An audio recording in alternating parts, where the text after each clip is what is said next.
பாருங்களேன், ஒரு மனுஷன் தெய்வத்துக்கு முன்பாக தன்னை தாழ்த்துகிறவன் தான் உயர்த்தப்படுவான்.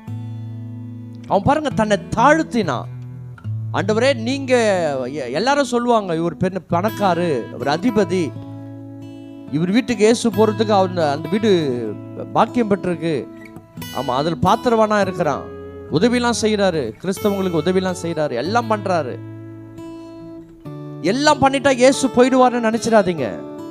அதிகாரத்துல, பணத்துல, ஆமா அதெல்லாம் அப்படி இருந்துட்டாக்கா சர்ச்சை கட்டி கொடுக்கறது, ஊழியத்துக்கு தாங்கிறது, இது பண்றதுக்கு ஓகே. ஆனா மனத்தாழ்மை இருக்கணும். மனத்தாழ்மை தான் கர்த்தர் பார்க்கிறார். அந்த தாழ்மை தான் அவனுடைய விசுவாசத்தை அதிகரிக்கிறது. என்ன தாழ்மை? அவர் பெரியவர், அவரை விட நான் என் வீடு பெருசு இல்லை. அவர் பெரியவர், அவரை விட நான் பெருசு இல்லை.